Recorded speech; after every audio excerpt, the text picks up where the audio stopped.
Polícia Civil nas ruas. Operação cumpre mandados em investigação que começou após assassinato cometido em Florianópolis. Receita Federal e Polícia Federal também nas ruas. A ação desarticula esquema ilegal de falsa consultoria que provocou prejuízo de quase R$500 bilhão. A importância do Programa Nacional de Vacinação. Veja como a disponibilidade de vacinas é essencial para a prevenção de uma série de doenças. Um fenômeno incomum. Meteoro explode, ilumina o céu de Santa Catarina e surpreende moradores. 24 de abril, Dia Nacional da Língua Brasileira de Sinais. Campus do IFSC em Palhoça é pensado para o ensino tanto em Libras quanto em português.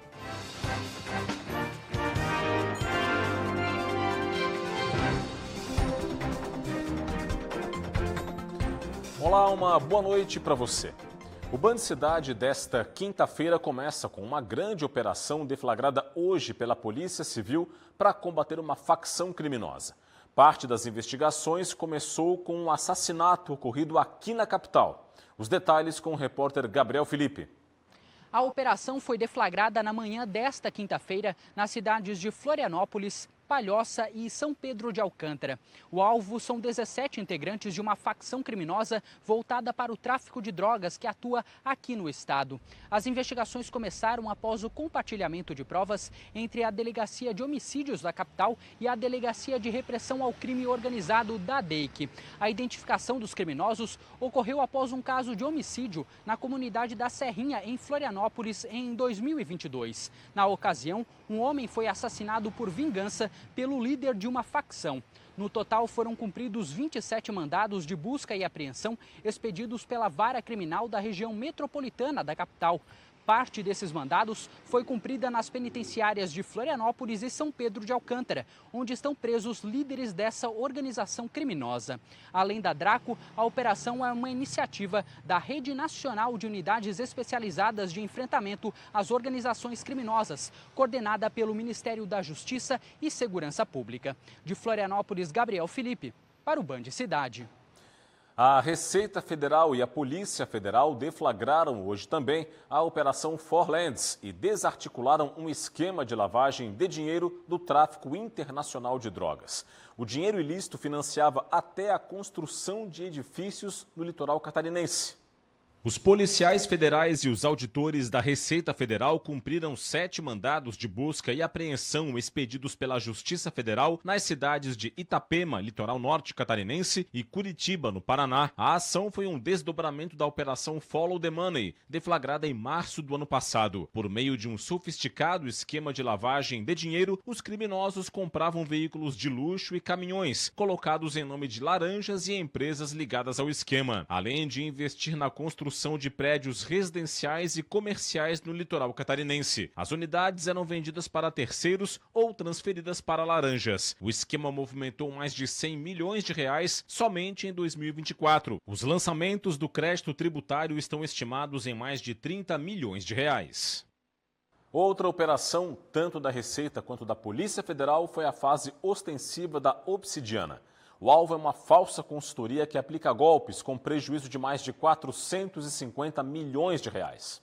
Cerca de 30 auditores fiscais e analistas tributários da Receita Federal cumpriram 10 mandados de busca e apreensão em residências e em escritórios de investigados e de pessoas ligadas ao grupo criminoso e à fintech em 4 cidades do estado de São Paulo. A falsa consultoria, depois de contratada pelos clientes, obtinha deles procurações eletrônicas no ECAC. Por meio de laranjas, os criminosos inseriam dados falsos em declarações de compensação enviadas para a Receita. Os contribuintes só percebiam a fraude quando recebiam a notificação de inscrição em dívida ativa da União. Dessa forma, foram lesados 496 contribuintes de 173 cidades, em 21 estados do país. O prejuízo passa dos 450 milhões de reais. Em Santa Catarina, 13 contribuintes das cidades de Araranguá, Arroio 30, Balneário Camboriú, Chapecó, Florianópolis, Garopaba, Itajaí, Jaraguá do Sul, Joinville, Palhoça, São Francisco do Sul e Tijucas contrataram os serviços da falsa consultoria. Os envolvidos vão responder por estelionato majorado e organização criminosa. Os contribuintes que contrataram os serviços vão ter que arcar com os tributos indevidamente compensados e podem ser responsabilizados em processos criminais. E um incêndio na noite desta quarta-feira destruiu um galpão rural em São Joaquim, na Serra Catarinense. O galpão fica às margens da SC 114, na localidade de Santa Isabel, interior do município. Equipes do 5º Batalhão dos Bombeiros atuaram na ocorrência. O galpão, com cerca de 500 metros quadrados, foi tomado pelas chamas. O telhado foi destruído. No interior do imóvel estavam materiais como refrigeradores, moedores, móveis e também um estoque de milho. Os bombeiros levaram 2 horas para combater o fogo e usaram 17 mil litros de água para pôr fim ao incêndio. De acordo com o proprietário do local, o fogo teria começado em um fogão, na parte da frente do imóvel, onde fica uma cozinha. Ninguém ficou ferido.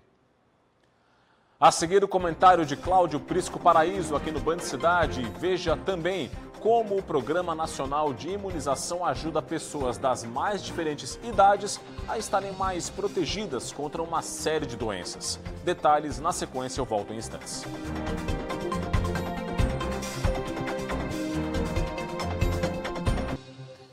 Estamos de volta com o Band Cidade. É hora do comentário político de hoje aqui no jornal com Cláudio Prisco Paraíso. Olá, Prisco, boa noite para você. Boa noite, Rodrigo. O fato político de hoje é nacional, vem de Brasília. Consumada a federação PP Progressista e União Brasil. E ficou aqui nessa imagem, que é de ontem à noite, os dois presidentes, Ciro Nogueira e Antônio Rueda. O último postou nas redes sociais, dizendo novidades para a semana que vem. Próximo telão. Porque na próxima terça-feira, na capital federal, será formalizada a federação e fica como o maior conglomerado partidário na Câmara dos Deputados, com 109. Isso fortalece no âmbito interno da casa e também infla fundo partidário, eleitoral e tudo mais. Chegam forte com a maior cota financeira para as eleições de 26. Próximo telão. Aqui nós temos a imagem de Rueda com Ronaldo Caiado, pré-candidato do União, também presente o deputado federal catarinense, que é tesoureiro do Diretório Nacional e presidente da sigla no Estado, Fábio Chioquete. Caiado continua trabalhando e lá à frente observar se tem viabilidade eleitoral ou não. Agora o PP, vamos lá? O PP também tem um nome. A senadora Tereza Cristina, do Mato Grosso do Sul, aqui, com o Esperidião Amin. Quem vai comandar a federação em Santa Catarina? Chioquete ou Amin? Assunto para ser definido, quem sabe, na próxima semana. Próximo telão. E aqui nós temos Amin, fechadíssimo com o Jorginho Melo. Claro, na expectativa de compor a chapa majoritária como candidato à reeleição ao Senado da República. Próximo telão. Aqui nós temos Aldo Rosa, junto com Nogueira. Aldo Rosa é secretário-geral do Diretório Nacional e também estadual. Fechado, Ciro Nogueira não faz nada sem ouvi-lo. E ele, em dobradinha com o Esperidião Amin. O que ocorre? Próximo telão. É que os 3 deputados, José Milton, Pepe Colasso e Altair Silva, querem assumir o controle do partido. Uma convenção, inclusive um abaixo-assinado com assinatura de prefeitos, vice-prefeitos, deles próprios, mas Amin e Aldo Rosa não vão entrar nessa conversa. Até porque eles desejam fechar com João Rodrigues e Esperidião Amin e o seu grupo com o Jorginho Melo. Então, a federação, de alguma maneira, acaba travando a possibilidade deles imprimirem um processo de renovação em Santa Catarina, além, evidentemente, da força de Esperideu Amin e Aldo Rosa. Próximo e último telão. Para onde os três poderiam ir? PSD, na janela de março do ano que vem, encontro dos PCDistas, Júlio Garcia, presidente da Assembleia, em Brasília, na quarta-feira, com o todo-poderoso presidente nacional do PSD, Gilberto Kassab, conversando sobre o futuro. A princípio, Kassab ficou de comparecer em maio, em Criciúma, uma nova rodada do PSD para fortalecer a pré-candidatura de João Rodrigues ao governo. Mas tudo vai depender das circunstâncias. Kassab é secretário de Tarcísio de Freitas, que, se concorrer à reeleição, ele deseja ser o vice. Se Tarcísio for à presidência, espera concorrer ao governo com o apoio de Tarcísio. E o Republicanos, que é partido de Tarcísio, aqui em Santa Catarina, está sob comando de Jorginho Melo, que interage muito bem com o governador paulista. Portanto, a posição do PSD em Santa Catarina vai depender do quadro nacional. É com você, Rodrigo. Obrigado, Prisco. Santa Catarina se prepara para mais uma temporada da pesca da tainha. É uma tradição que vai muito além da atividade econômica. A pesca da tainha segue um calendário específico, com datas diferentes dependendo da técnica utilizada. O arrasto de praia, por exemplo, pode pescar de maio até dezembro. Já outras modalidades, como o emale anilhado e o cerco, têm prazos mais curtos, com término em julho. Mais que trabalho, a pesca da tainha é uma herança cultural, reconhecida por lei como Patrimônio Cultural de Santa Catarina desde 2019. Uma prática comunitária que une gerações e reforça a identidade do litoral. A expectativa para 2025 é repetir a boa safra do ano passado. Surpreendeu mesmo, no mês de junho, meados de junho em diante, todas as praias da ilha, pelo que se sabe, foi agraciada com um bom montante. Algumas não deram tanta sorte, mas o maior número delas foram bem satisfatórios para bom. Apesar do otimismo, uma limitação imposta pelo governo federal preocupa os pescadores. Pela primeira vez, foi determinada uma cota para a pesca artesanal de tainha, válida apenas para Santa Catarina. Saúde no Band Cidade. Todos os anos, milhões de pessoas são salvas devido à vacinação. Esse verdadeiro avanço civilizatório que a humanidade conquistou ao longo dos anos, não é? Bom, o Programa Nacional de Imunização do Governo Federal é referência internacional e disponibiliza de graça vacinas para todas as idades. É uma forma de prevenção e também de proteção contra uma série de doenças. A dona Elsa e o senhor Virgílio sabem bem que manter a carteira de vacinação atualizada é essencial durante toda a vida. Na infância, na fase adulta e na terceira idade. Nós, eu e minha esposa, a gente faz desde sempre. Nunca deixamos de fazer a vacina para a Covid, a vacina da gripe. Nosso histórico vacinal sempre perfeito. Eu recomendo que todos o façam, tá? Com certeza é importante, porque protege a gente e aos outros que têm contato com nós, né? Todas as vacinas do Programa Nacional de Imunização são de graça e para todas as idades. A vacina é um ato de responsabilidade individual e que impacta o coletivo. A gente tem um calendário nacional de vacinação, um dos mais completos do mundo, disponíveis em todas as salas de vacina do estado gratuitamente, né? No Brasil, o tétano ainda mata 3 em cada 10 pessoas infectadas. Além do tétano, outras 30 doenças podem ser evitadas com a imunização.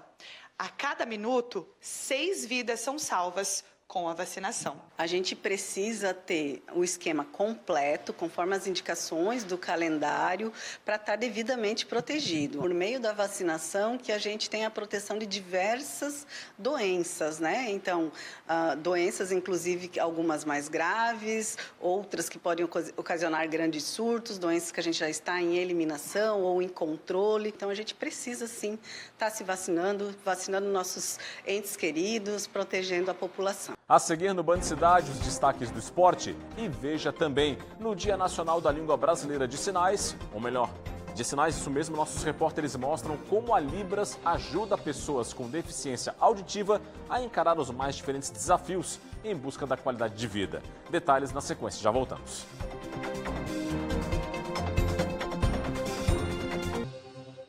Estamos de volta com o Band Cidade. Câmeras registraram o momento em que um meteoro cruzou o céu e explodiu na noite desta quarta-feira. Em Monte Castelo, no norte do estado, moradores presenciaram o fenômeno e relataram terem visto uma cor esverdeada. Foi por volta das 7 da noite, quando o meteoro cruzou o céu por cerca de 10 segundos. Meteoros são objetos sólidos na atmosfera da Terra. Nas redes sociais, relatos de usuários apontaram que o meteoro também pôde ser visto em cidades como Florianópolis, Jaraguá do Sul, Joinville, Araranguá e Criciúma.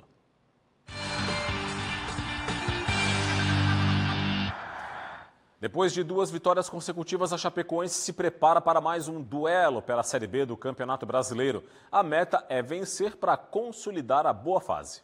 A Chapecoense arruma os últimos detalhes para entrar em campo mais uma vez. O time catarinense está com o moral e a confiança em alta. São 2 vitórias consecutivas na Série B. Agora o foco é conquistar a 3ª seguida, o que na Série B não ocorre com a Chapecoense desde 2020. A Série B é muito difícil você puxar aí, são poucos times que conseguem essa sequência de vitórias, de 3 vitórias, né? E creio que a gente tem toda a capacidade de ir lá e conseguir essa vitória. O adversário desta sexta-feira é o Vila Nova, nessa rodada fora de casa. Elenco e comissão técnica estão confiantes em um bom resultado no estádio Onésio Brasileiro Alvarenga, o Oba, em Goiânia. Para a partida, o técnico Gilmar Dalpozo vai contar com força total.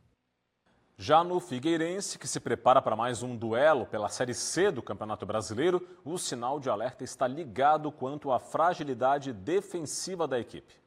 A última rodada do Figueirense na Série C ainda assombra o torcedor alvinegro. O Furacão teve um apagão no primeiro tempo e tomou 3 gols do Tombense lá em Tombos. Na segunda etapa, o Furacão até conseguiu se recuperar, mas não evitou a derrota por 3-2. E um dos grandes problemas que o alvinegro tem enfrentado essa temporada desde lá do catarinense é a zaga. Até agora o Figueirense foi vazado 20 vezes em 14 jogos. A gente vem trabalhando forte, a gente tem que trabalhar isso também e é a coisa que a gente vai melhorar. É só com trabalho mesmo para poder ter essa melhora, né? O alvinegro precisa reagir no campeonato. Tudo bem, foram só 2 rodadas, mas o campeonato da Série C é curto e por enquanto o Figueira tem um empate e uma derrota. Nessa rodada, o Figueirense tem mais um desafio fora de casa. O alvinegro enfrenta o Retrô no próximo sábado, às 7h30 da noite, na Arena Pernambuco. Hoje é o Dia Nacional da Língua Brasileira de Sinais. Ao longo dos anos, a Libras, como é conhecida, ajudou muita gente com deficiência auditiva a se comunicar, a se inserir no mercado de trabalho, a ampliar a cidadania. A data coincide com o dia no qual a Libras foi reconhecida e regulamentada em lei. O repórter Gabriel Felipe foi até Palhoça, na Grande Florianópolis, e mostra agora um campus do Instituto Federal Santa Catarina, que é o primeiro campus bilíngue da América Latina e que, inclusive, forma profissionais para a atuação com pessoas surdas. Vamos acompanhar. Simone é professora há mais de 20 anos e é uma pessoa surda. Antes de conquistar a posição que ocupa hoje, ela enfrentou muitos desafios. A partir do momento que eu comecei a entrar numa escola, é que esses desafios começaram a aparecer. Muitas pessoas oralizando, eu não conseguia acompanhar todos ao mesmo tempo, por mais que eu usasse o aparelho, mas ele só ajuda a identificar ruídos e não a decodificar uma voz de um professor, por exemplo. Então, eu tinha uma amiguinha de escola que ela me ajudava. Eu sempre colava dela, copiava as lições e é a partir disso que eu consegui me desenvolver. Aluna da graduação em Pedagogia, a Kailane tem 21 anos e também é uma pessoa surda. A diferença entre as gerações dela e da Simone possibilitou que o processo educacional da estudante fosse mais fácil. Esse curso que eu fiz abriu muito a minha mente em relação a aprender o português como segunda língua, porque a Libras eu já tinha interiorizada, mas o português não completamente. Depois desse curso, foi ótimo porque eu já conhecia o lugar, já conhecia os professores, já consegui me ambientar melhor ao espaço. Os professores, a grande maioria sabe a Libras, é um lugar de acessibilidade e eu gosto muito da estrutura daqui. As duas fazem parte do campus do IFSC de Palhoça, uma unidade que é pioneira no Brasil. Esse é o primeiro campus bilíngue na América Latina e tem como foco a formação de profissionais que possam atuar com pessoas surdas. São cerca de 1.100 alunos presenciais e outros 900 em cursos à distância em uma estrutura física e curricular pensada para o ensino tanto em Libras, a língua brasileira de sinais, quanto em português. Em funcionamento desde 2010, a estrutura atual do campus foi inaugurada em 2013. O espaço conta com laboratórios como esse, planejado para que os alunos produzam seus próprios conteúdos. Apesar da conquista de um local como esse, Simone entende que há muitos desafios na educação para pessoas surdas. Um dos desafios é compreender que o surdo precisa de uma educação diferente. Que só o convívio com os ouvintes de maneira inclusiva ou só a presença do intérprete não resolve o problema. A gente precisa de metodologias, de conceitos metodológicos e estratégias visuais que contemplem a nossa diferença. Então, o momento da educação é um momento específico para as pessoas surdas. Não dá para a gente misturar com outras necessidades, com outras pessoas ouvintes. E é uma luta nossa até hoje para que a gente tenha escolas bilíngues, por exemplo, que privilegiem a Libras como primeira língua e o português escrito como a segunda língua. Esse campus do IFSC que você viu na reportagem fica em Palhoça, na Grande Florianópolis. E já que o assunto é o município, nada melhor do que homenagear a cidade que está de aniversário nesta quinta-feira. Palhoça completa 131 anos de emancipação política.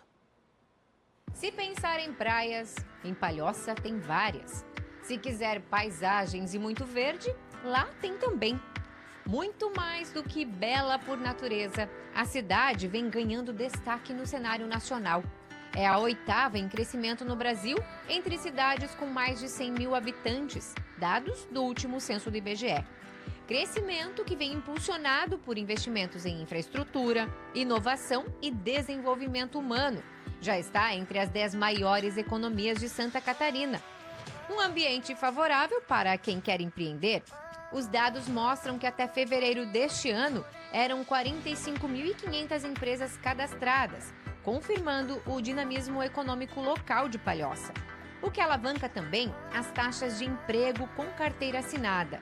São mais de 57.500 empregos formais, números que colocam Palhoça na liderança de criação de vagas entre as cidades da Grande Florianópolis.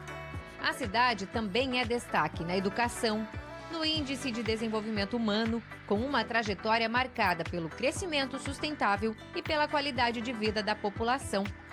Hoje, Palhoça celebra 131 anos de emancipação política, com fôlego para crescer cada vez mais. Parabéns ao município de Palhoça, parabéns a você, palhocense, parte fundamental do desenvolvimento deste município aqui da região da Grande Florianópolis. E é isso, ficamos por aqui com o Band Cidade. Reveja o nosso conteúdo, portal TVBV Online à disposição para você. QR Code na sua tela. Vem aí as notícias do Brasil e do mundo no Jornal da Band. Para você um forte abraço, muito obrigado pela audiência, uma boa noite e até amanhã. Tchau, tchau.